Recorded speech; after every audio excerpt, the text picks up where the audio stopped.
నందిగుట్టూరు మున్సిపాలిటీలో నిన్న జనరల్ కౌన్సిలర్ల యొక్క మీటింగు జరిగింది.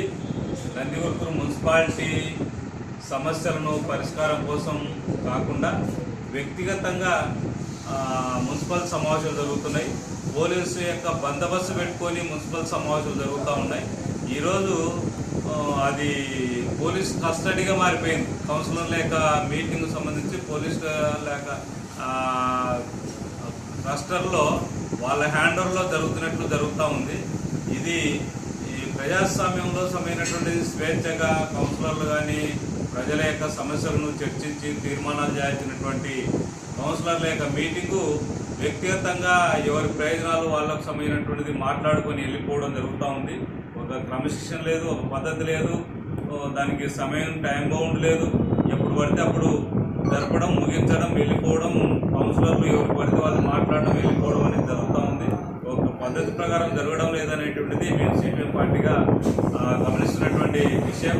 అయితే నిన్న కౌన్సిలర్లే లేవనెత్తారు. నందిగుట్టూరు మున్సిపాలిటీలో జరుగుతున్న అవినీతి పైన 9 కోట్ల రూపాయల యొక్క జనరల్ ఫండుని ఈరోజు 1 కోటి రూపాయలు మాత్రమే ఉన్నాయని చెప్పి చెప్తా ఉన్నారు. కమిషనర్ గారు సంబంధించినటువంటిది 8 కోట్ల రూపాయలు ఏమైనాయని చెప్తే సమాధానం చెప్పలేనటువంటి పరిస్థితుల్లో చైర్మన్ కానీ కమిషనర్ గారు ఉన్నారు.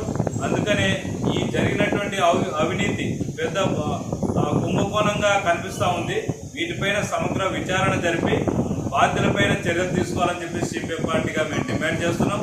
ఇప్పటికైనా ఈ నిధులని జనరల్ ఫండ్ కింద మేము వసూలు చేస్తామని అంటున్నారు.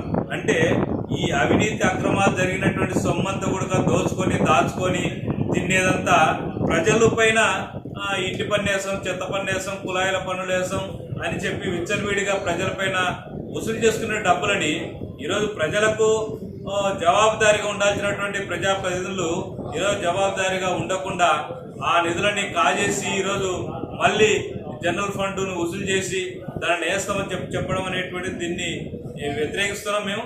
ఇప్పుడు ప్రత్యేక పనులు మున్సిపాలిటీ అభివృద్ధి కోసం ప్రభుత్వం కానీ పాలకులు కానీ చేయాల్సి ఉంటే ప్రత్యేక పనులు చేయాల్సి ఉంటే దానిపైన గ్రాంట్ తెచ్చుకొని పనులు వేయాలి. అంతే తప్ప జనరల్ ఫండ్ని కొత్త వర్కులకు సంబంధించినటువంటిది వాడుకొని ఇష్టం వచ్చినట్టు ఖర్చు పెట్టడం అనేది కరెక్ట్ కాదు. కాబట్టి దీన్ని తీవ్రంగా మేము సిపిఎం పార్టీగా ఖండిస్తున్నాం.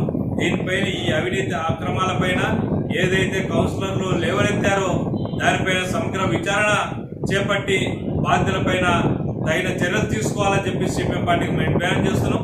లేని ఎడల సిపిఎం పార్టీ ఆధ్వర్యంలో ఆందోళన కార్యక్రమం చేపడతామని చెప్పి